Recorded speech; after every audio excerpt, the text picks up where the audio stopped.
मेरा नाम फरजाना है। आज आप प्रेस वार्ता कर रहे हैं फरजाना जी, क्या मामला है?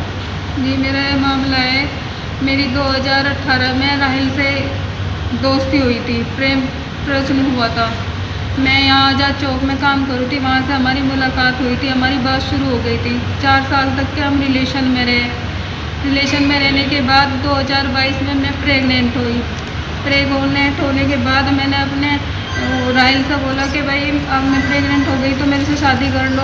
वे कहने लगे मैं तेरे से शादी नहीं कर सकता, इस तरह हमारे मज़हब के खिलाफ हैगा, तुम इसको बच्चे का ऑपरेशन करा दो, उसके बाद मैं तेरे से निकाह कर लूँगा। मैंने वो ऑपरेशन करा दिया उनके कहने से, उन्होंने ही कराया था मेरा। ऑपरेशन कराने के बाद जब मैंने उनसे कहा कि चलो अब शादी कर लो, तो उन्होंने शादी करने के लिए मुझे साफ मना कर दिया कि मैं नहीं शादी कर सकता, जहाँ मेरे घर वाले करेंगे मैं वहाँ करूँगा।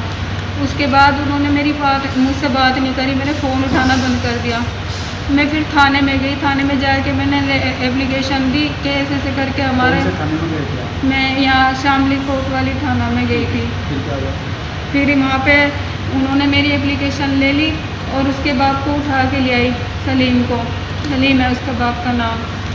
उठाने के बाद उन्होंने कहने लगे कि अपने तुम्हारे लड़के ने जब इसकी ज़िंदगी इस तरह ख़राब कर दी तो अब इससे शादी करो अपने लड़के की। पहले तो उन्होंने साफ मना कर दिया कि हम शादी नहीं करने के, चाहे कुछ भी हो जाए, हम अपना लड़का जेल भेज देंगे पर शादी नहीं करने। पुलिस कहने लगी ठीक है, जब तुम शादी नहीं करते तो हम 376 के केस लगा के अब इससे तुम्हारे लड़के को भेज देंगे बाहर, जेल में भेज देंगे। तो उसका बाप डर गया, कहने लगा मेरी लड़की की तो तबीयत ख़राब हो रही और ये तो मर जाएगा अगर तुम इसे जेल भेजोगे। अरे सर मैं शादी करा दूँगा, मुझे 3 दिन का टाइम दे दो। उसके बाप ने यहाँ लिख के दे दिया थाने में कि 3 दिन में शादी करा दूँगा। हमारी शादी हुई, फिर 3 दिन के बाद उसके बाप ने शादी करा दी। झिंझाना के अंदर हमारे जान पहचान वाले हैं, हाँ। वहाँ पे शादी हुई। कोई सर्टिफिकेट है? हाँ सर्टिफिकेट है मेरे पे, निकाह का पेपर है। ये हमारे निकाह का पेपर है, सर्टिफिकेट है। ठीक है, फिर क्या हुआ? फिर और ये लड़के का फोटो भी है, देखो ये है वो लड़का जिससे मेरी शादी हुई।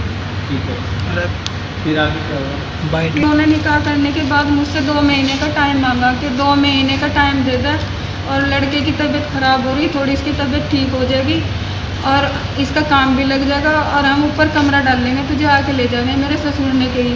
मैंने 2 महीने का टाइम दे दिया। 2 महीने बाद जब मैंने फ़ोन करा तो उन्होंने सबने अपने नंबर बदल दिए। फिर मुझे उनका नंबर मिल गया, मेरे ससुर सलीम का। मैंने उनसे बात करी कि तुमने मुझे 2 महीने का टाइम दिया था, तीसरा महीना लग गया, लेने नहीं आए, कहाँ हो आप लोग? तो कहने लगे कि हम तुझे रखने के, और वो केस शादी तो हमने निकाह तो तेरे से 376 का केस लिखवा रही थी, उस 376 के केस से बचाने के लिए अपने लड़के से तेरी शादी करी थी। अब जो तेरे से होता हो तू कर ले, तुम्हारा कुछ नहीं बिगाड़ सकती। उसके बाद मैं सारी जगह फिरी, हर जगह परेशान फिरी मैंने, सारे में महिला थाने में, एसपी ऑफिस में, डीएम के यहाँ, हर जगह। 4 साल हो गए निकाह को, 4 साल से आज तक की मेरी कोई सुनवाई, कोई मदद नहीं हुई। मैं बहुत परेशान हूँ। पिछले साल मेरे अब्बू भी गए थे उनके घर पे, उनसे बात करी, मेरे अब्बू ने उनका हाथ पैर भी जोड़े कि मेरी लड़की की इस तरह ज़िंदगी ख़राब ना करो, तुम अपने घर में नहीं रखते तो कहीं किराए पे ही रह ले गए। उन्होंने मेरे अब्बू की भी बेइज्जती करके धक्के मार के बाहर निकाल दिया था।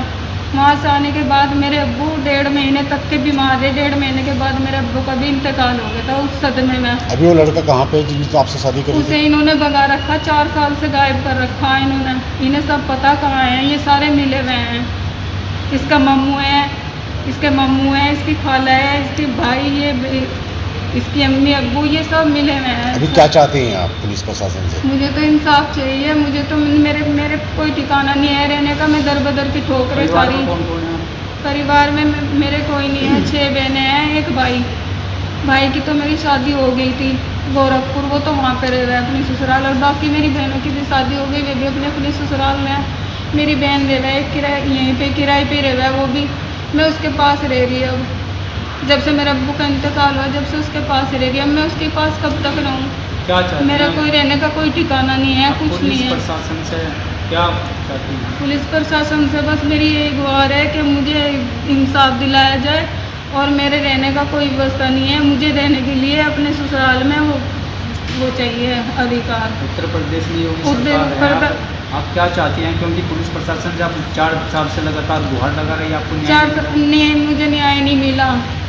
मुझे उत्तर प्रदेश योगी मुख्यमंत्री जी पुलिस से बस मेरी यही गुहार है कि मुझे इंसाफ दिलाया जाए, जिस तरह औरों की बेटियों को इंसाफ दिलाया जाए। और आज तक मैंने देखा भी कि हाँ इंसाफ दिलाया जा, तो मुझे कोई इंसाफ नहीं दिलाएगा, मुझे भी इंसाफ दिलाया जाए, नहीं तो मेरा कोई वो नहीं है, ना कोई रहने का ठिकाना है ना कुछ है। बस मैं मेरे सामने उन्होंने कोई वो नहीं छोड़ी, मैं आत्महत्या कर लूँगी, बस मैं बता रही, मेरे सामने कोई वो नहीं है रास्ता, वो मैं कहाँ रहूँगी जाके, मैं आत्महत्या कर लूँगी अगर मुझे इंसाफ ना मिला।